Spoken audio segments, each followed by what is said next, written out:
Every so often, we hear about what's happened to some of the people we've met in our stories over the years. But few of those updates have been more surprising than the one we're going to tell you about now. It's a story the Fifth Estate first covered in 1982. It was in the depths of the Cold War, and a KGB agent codenamed Gideon had got into Canada to spy for the Soviet Union. His real name was Evgeny Brik. His mission, covert operations for his communist bosses. But instead, he fell in love with the wife of a Canadian soldier who persuaded Brik to turn himself in to the authorities in Ottawa, which is how he became a double agent. Oh, this was huge. This was the biggest case they had, and maybe even to this day. Legendary Canadian journalist John Sawatsky has written extensively about the RCMP and spying in Canada.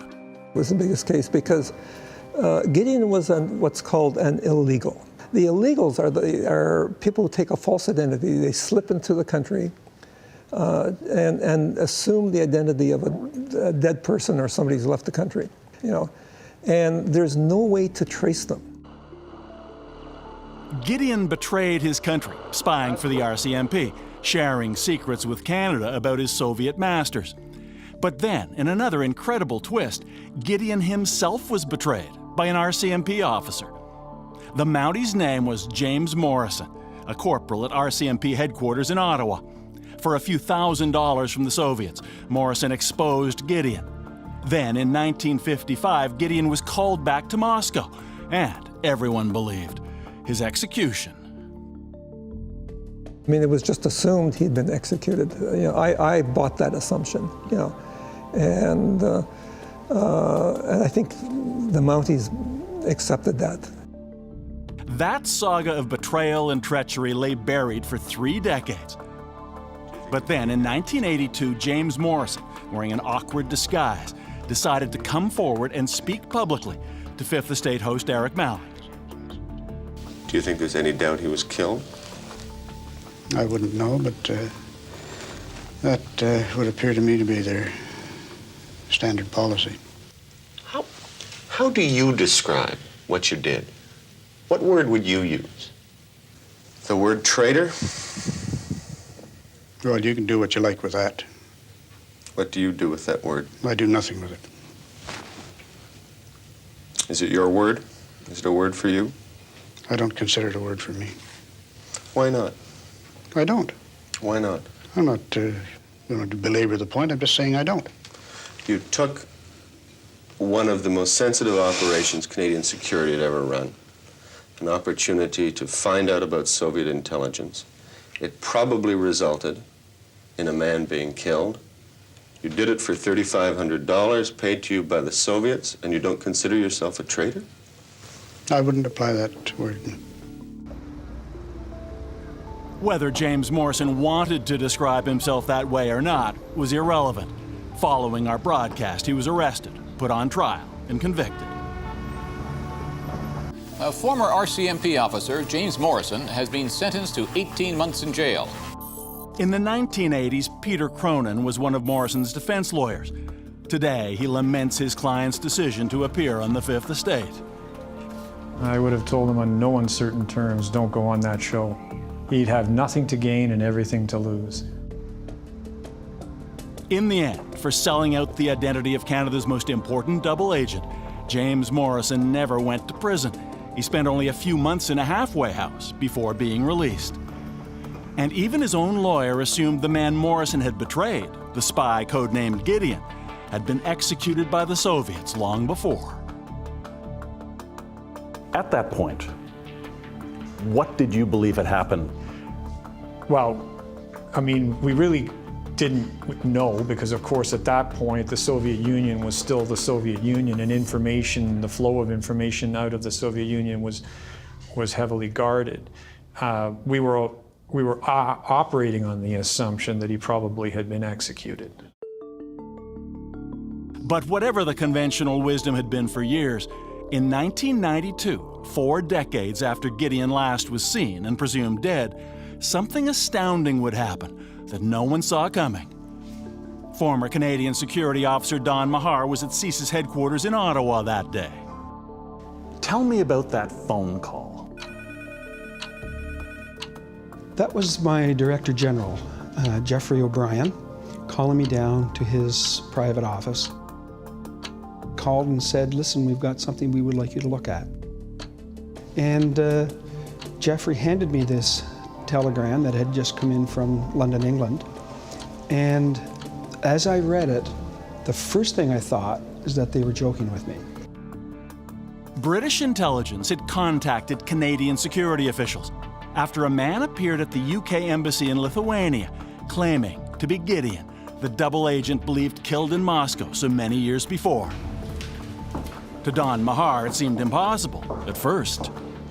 And they said, look, go down into the archives, and we need 3 questions that only this man can answer and nobody else.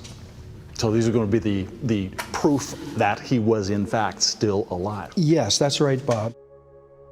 To determine if the man at the British embassy was telling the truth, Don Mahar researched questions about Gideon's ill-fated Canadian romance, for which only the real Gideon could have answers. And the answers that you got back were? Picture perfect. They were absolutely precise. So Gideon, presumed executed by the Soviets decades before, was in fact alive. Now they had to figure out how to bring him safely back to Canada. I went back and forth to London with those plans. They would sit there, we would discuss them, they made them better. After months of planning, Evgeny Brik was secretly spirited away from the former Soviet Union into the West, then on to Canada. There is that photograph in Stockholm of you in the hotel room with him, and there's a bottle of champagne on the table. Can you recall what that feeling was? Yes, I do. It was the end of the exfiltration. We ended up in Stockholm, Sweden, and that it was a tremendous weight off everybody's shoulders. And none of us wanted to be responsible if this went badly and he got arrested again. In the immediacy of his flight from the Soviets, Gideon seemed overcome with emotion. He was elated. He was like a child. He couldn't thank us enough. Journalist and author John Sawatsky recalls his response when he eventually heard the news of Gideon's survival. Incredulous, because it was so widely assumed, that he had been executed. First of all, even to be sent to the Gulag as opposed to being executed was a surprise in itself. And then to survive it and come back and quote, escape back to Canada. I mean, this was quite a coming around. Once back in Canada, Evgeny Brik, the double agent known as Gideon, never did reunite with the woman for whom he had betrayed his country. He died in Ottawa in 2009.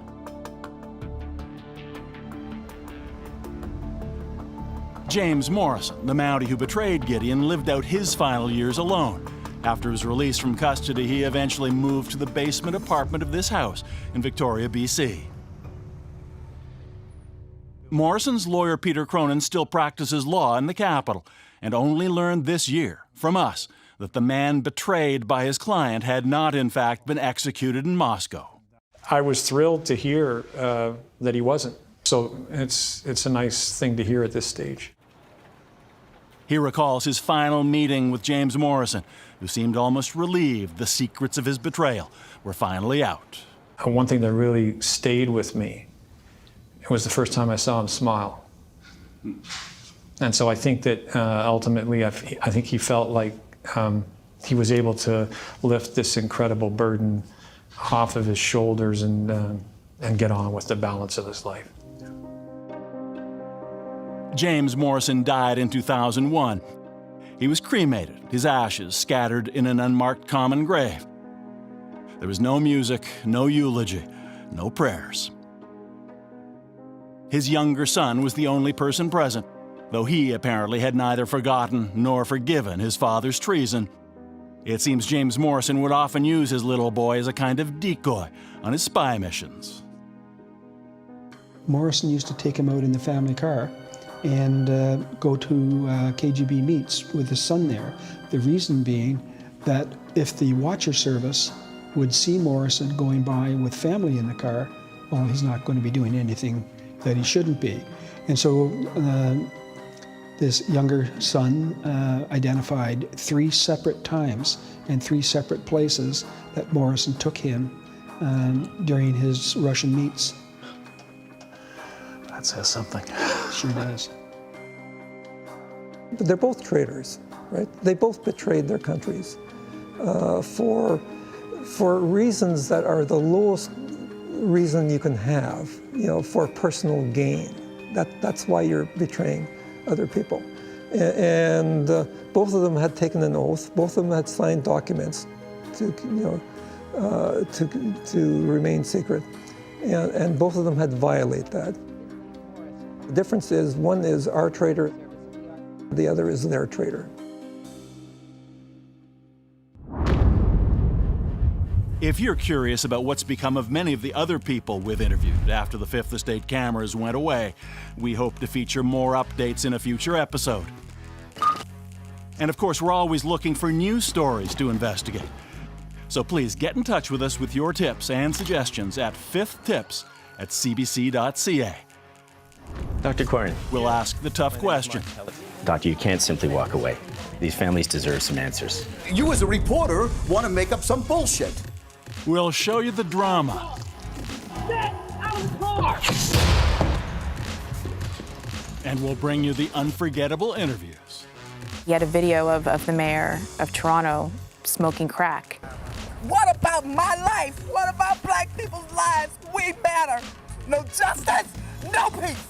Again, send us your ideas and suggestions at fifthtips@cbc.ca.